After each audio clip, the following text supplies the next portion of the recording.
Oke, Bismillahirrahmanirrahim. Assalamualaikum warahmatullahi wabarakatuh. Video ini saya buat untuk menambah ya kelas yang saya rasa masih kurang waktunya karena di hari Jumat ada keterbatasan waktu yaitu sholat Jumat dan di hari Selasa pun juga ada keterbatasan waktu sehingga ini saya melanjutkan khawatir jika tidak bisa tersampaikan di dalam kelas maka saya buatkan video pembelajaran agar dapat dilihat masing-masing. Oke, sebelum melanjutkan penjelasan yang ini dan juga penjelasan mengenai kemiskinan, maka saya akan merespon terlebih dahulu beberapa ini ya, beberapa pertanyaan yang masuk di kelompok 7 dan 8 ya. Ini ada 7 dan 8 dari kelas yang hari Selasa, kelas IB. Kelas IB ini saya tidak tahu, Zaki belum memberitahukan satu pertanyaan yang belum terjawab ini pertanyaan yang mana, dan juga kelompok Iqbal, Zikro, dan Hafiz juga belum memberikan PPT-nya, maka saya akan tanggapi dulu kelompok 7 dan 8 di kelas ID ya. Oke, baik, ini dia. Sebentar, masih loading. Nah, ini saya akan tanggapi terlebih dahulu sebelum jika masih ada waktu, nanti saya akan menjelaskan materinya. Apakah dari kelompok mempunyai solusi dari tantangan pemahaman makosid di kalangan masyarakat agar makosid dapat didapatkan oleh masyarakat? Oke, bagus, baik. Eh, bagi ketika ini pertanyaan ditujukan kepada saya, solusi yang bisa disampaikan adalah ya kita memahami terlebih dahulu apa maksud-maksud dari syariat ini. Ketika kita memahami maksud dilaksanakan syariat, kita bisa analogikan seperti ini. Kenapa sih di kelas Pak Amin dibuat aturan sedemikian rupa? Ketika saya jelaskan maksud-maksudnya, maka orang-orang di kelas ini akan memahami, oh maksudnya baik, oh maksudnya tidak baik. Ketika kita memahami maksud, maka kita akan secara sukarela melaksanakannya. Misalkan, jagalah kesehatan, larangan merokok, larangan tidur pagi, larangan tidur terlalu malam, larangan begadang. Apa sih tujuannya? Ternyata begadang tujuannya supaya sehat. Tujuan larangan begadang adalah supaya hidup lebih sehat. Tujuan tidak tidur pagi supaya tubuh lebih sehat. Larangan merokok juga sama, supaya tubuh sehat. Maka sehari adalah supaya apa? Supaya terjaganya lima hal, supaya terjaganya harta dan lain sebagainya. Itulah yang harus dipahami terlebih dahulu solusinya. Kurangnya pemahaman masyarakat di kalangan masyarakat adalah PR bagi kita cendikiawan yang sudah mempelajarinya, sudah memahaminya untuk menyampaikannya. Solusi dari saya adalah menyampaikan kepada kalian, memahamkan kalian sehingga diharapkan mahasiswa yang saya ajar paham. Setelah dia memahami, dia mencoba ke dirinya, merasakan manfaatnya, maka kalian akan secara sukarela menyebarluaskan ke masyarakat. Ya, dalam lingkup kecil lah terlebih dahulu. Keluarga terdekat dulu, sanak saudara, ya kan? Apa nuklir family, orang tua, bapak, ibu, adik, kakak, ya kan? Nanti lebih lebar lagi ke sepupu, ke tangga, dan lain sebagainya. Ke ibu kos misalkan, ke tetangga kos misalkan, jika kalian tinggal di sini, ke circle kalian. Jadi ingin menyampaikan ini loh maksud syariah, ini loh maksud anjuran, ini loh maksud larangannya. Supaya apa? Supaya seperti ini, supaya seperti ini. Nah, itu. Jadi, supaya masyarakat dan tugas kita adalah menyampaikan, publik gitu ya. Jadi, itu bagas tanggapan saya. Kita lanjut. Semoga sudah cukup ya. Waktunya terbatas. Bagaimana peran Makassar Syariah dalam mendukung inklusi keuangan di negara-negara Muslim? Nah, kita perlu pahami dulu, Bunga. Nanyanya kan Bunga ini. Inklusi itu apa sih kan itu? Apakah inklusi itu baik atau tidak? Nah, inklusi adalah kita menggunakan produk-produk keuangan. Bagi saya, menurut saya, walaupun kita belum sempurna 100%, namun sudah ada keinginan untuk berubah menjadi baik. Sehingga patut kita hargai usaha ini, gitu kan? Jangan kemudian, kalau belum baik belum mau. Tidak, kita sudah berusaha mencoba menginovasi ya lembaga-lembaga keuangan meskipun belum 100% sesuai dengan syarat Islam, namun itu adalah langkah yang sudah cukup membanggakan gitu. Sehingga peran makosid syariah adalah bukan perannya tapi bentuk pencapaian tujuan syariah ini dengan cara apa? Dengan cara salah satunya inklusi keuangan. Inklusi keuangan kita yang dulunya jelas-jelas riba kepada transaksi yang diharapkan lebih sesuai dan berusaha meninggalkan apa yang dilarang oleh syariat Islam. Sehingga ini kebalik pertanyaan, bukan peran makosid syariah untuk mendukung, tapi bagaimana inklusi mendukung pencapaian dari tujuan-tujuan syariah. Gitu. Apakah instrumen sosial seperti perbankan tanpa riba dapat meningkatkan akses penghasilan rendah? Nah, ini saya perlu bertanya Bunga, maksudnya gimana berpenghasilan rendah? Jika pertanyaannya adalah UMKM itu bagaimana, gitu kan? Untuk mengakses lembaga keuangan, jawaban saya adalah banyak lembaga mikro syariah, operasi syariah, BMT, dan lain sebagainya itu justru mereka melayani mereka yang golongan-golongan yang tertolak oleh lembaga perbankan yang dianggap tidak kredibel, itu lembaga-lembaga syariah mendekatinya, memberikan pemahaman, kemudian membantunya dengan sukarela. Untuk ini boleh Bunga bisa masuk di kelas saya di Koperasi Islam misalkan, kemudian lembaga keuangan mikro misalkan, di kelas yang berhubungan dengan microfinance gitu ya. Oke, itu saya rasa tidak berpanjang lebar lagi, bisa dilihat di sana ya Bunga. Kemudian bagaimana penerapan dalam memastikan keberlanjutan sosial ekonomi nasional yang datang oleh Hifzul Nasl turunan. Nah ini Kalista, mohon maaf pertanyaannya agak melenceng dari makro karena Wahyudun Nasr ini memang syasah lebih kepada sosial gitu, tidak secara makro, secara kebijakan makroekonomi kurang bisa diakomodir karena ini sosial ya. Pertanyaan yang bisa saya jelaskan untuk Kalista adalah bukan penerapan makosid syariah, tapi makosid syariah adalah sebuah tujuan. Jadi bagaimana syariat itu dilaksanakan untuk mencapai tujuan yang sudah ditentukan. Misalkan, menjaga keturunan. Itu tujuannya. Syariatnya apa? Nikah. Jangan legalkan free sex. Jangan perbolehkan pacaran. Jangan perbolehkan aturan kondom. Nah, itu tujuannya untuk apa? Larangan-larangan tadi. Supaya tujuan syariah terjaganya keturunan terjaga. Ketika free sex tidak diatur, dianggap lumrah, maka siapa orang tua dari seorang anak itu? Di Jepang sudah terjadi ya, bagaimana seorang artis itu bingung. Siapa keturunan saya? Siapa orang tua saya? Kenapa? Dia diasuh oleh kakek neneknya. Ibu bapaknya itu nggak jelas. Ya kan? Ibunya melahirkan anak dari bapak yang mana, dari orang tua laki-laki yang mana tidak jelas.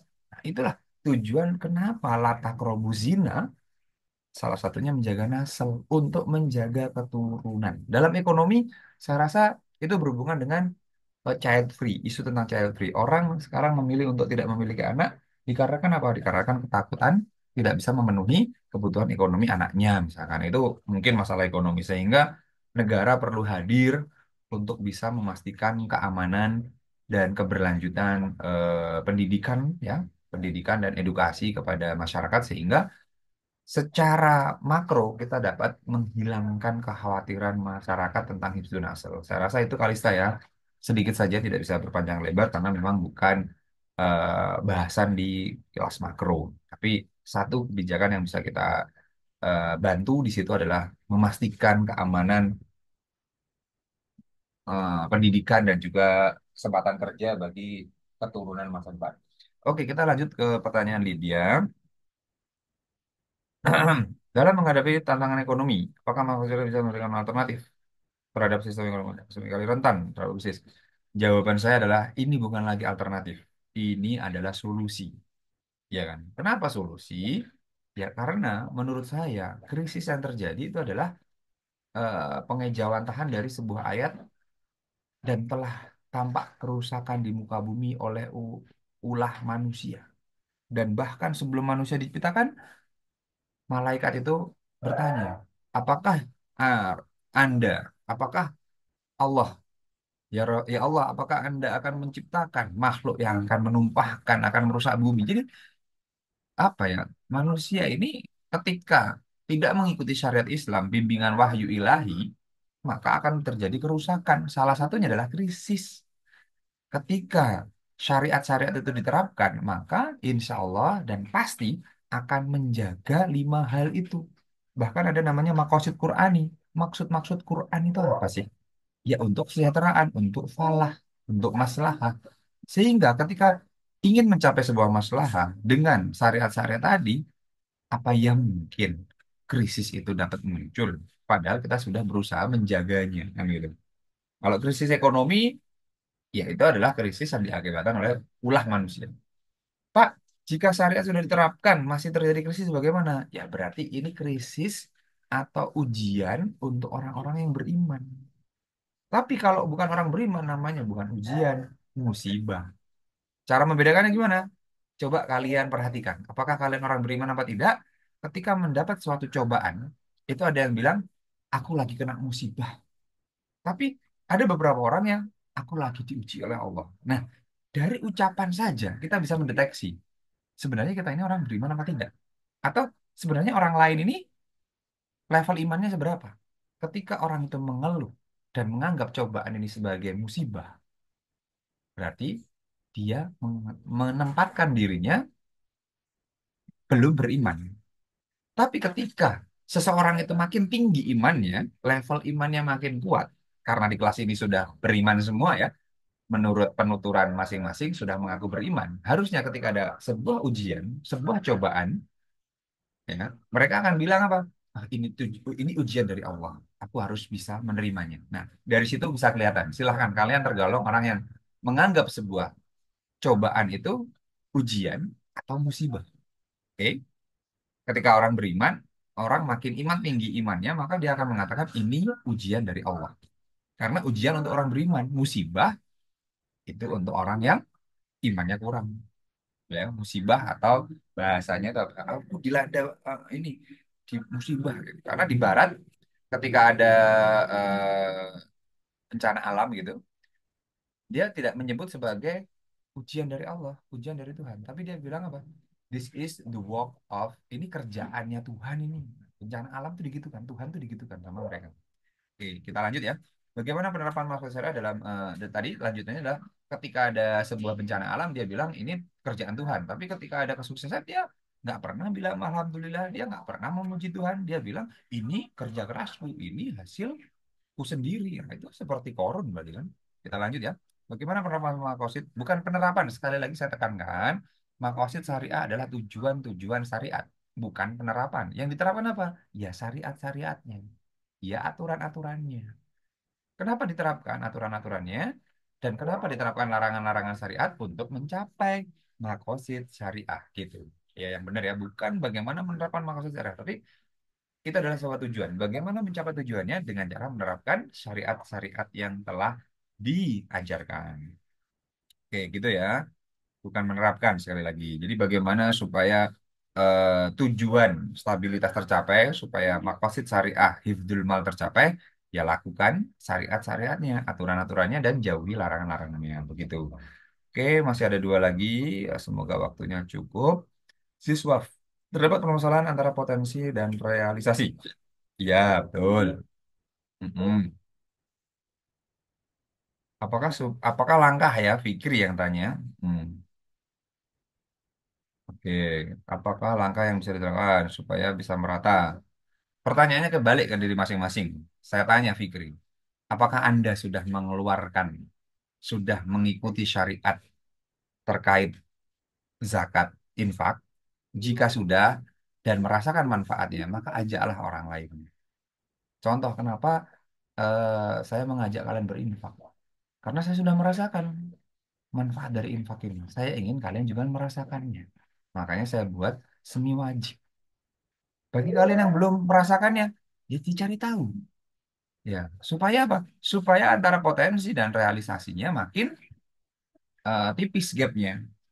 Pertanyaannya, kenapa Pak masih gapnya banyak? Ya kita berada di negara yang memang mayoritas manusianya belum percaya, belum mau menerapkan syariat Islam, sehingga potensi dan realisasi masih terdapat gap yang cukup jauh, kan gitu. Ketika kita asumsikan satu wilayah ini orang-orangnya sudah beriman, dan mengimani serta melaksanakan syariatnya, maka potensi dan realisasi akan menyempit, akan berdekatan, tidak jauh kan gitu. Ini zakat loh ya, bukan infak loh ya, zakat loh. Berarti banyak orang yang nggak bayar zakat kan gitu. Ini itu ya.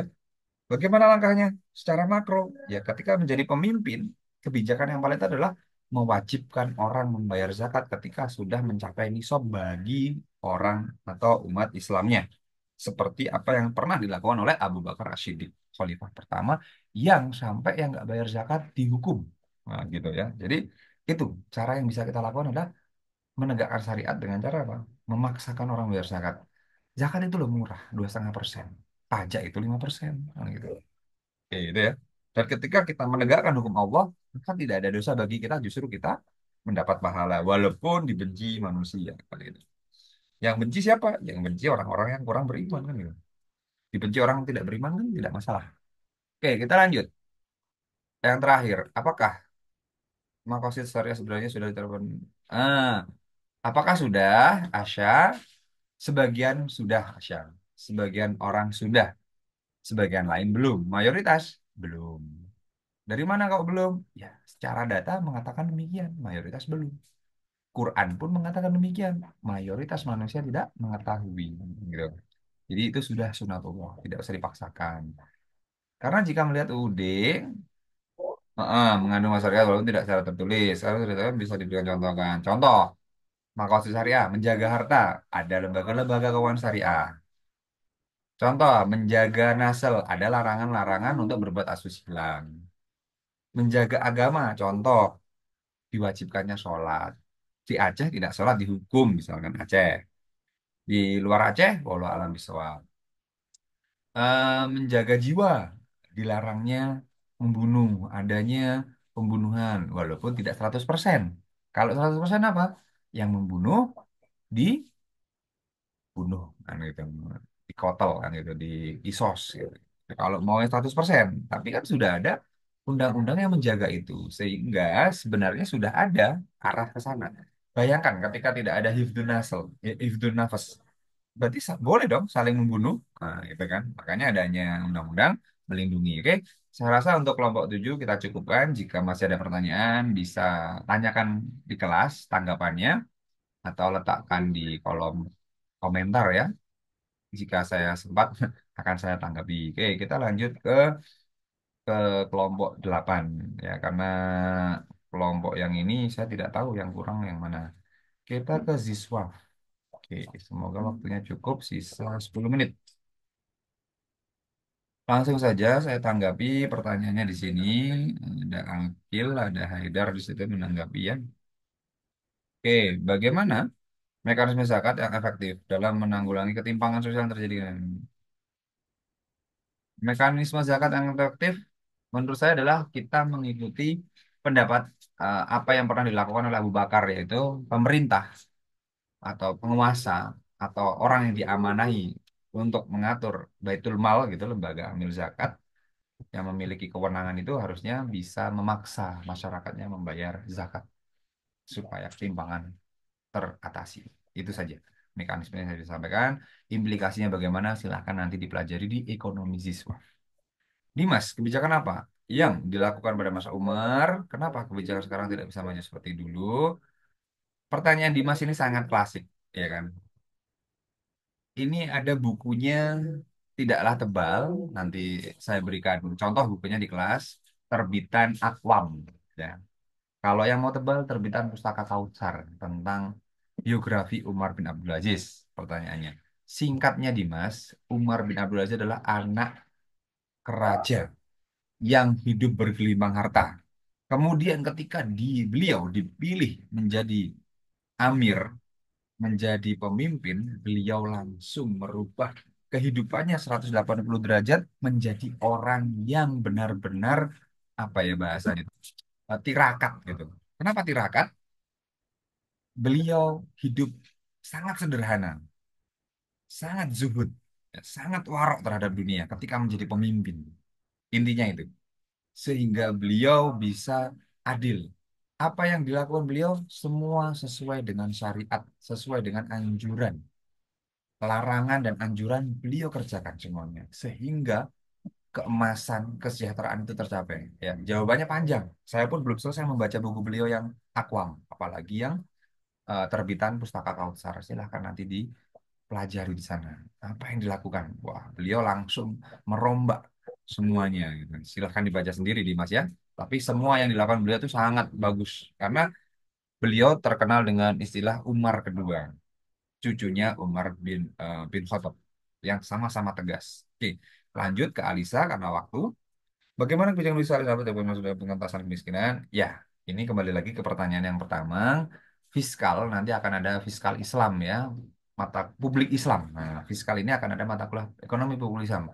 Secara konkret, secara step by step, bagaimana kebijakan fiskal dapat berkontribusi? Karena tujuan dari zakat adalah untuk likai layakuna dulatan bainal agnia, supaya harta itu nggak berputar di kalangan yang kaya saja.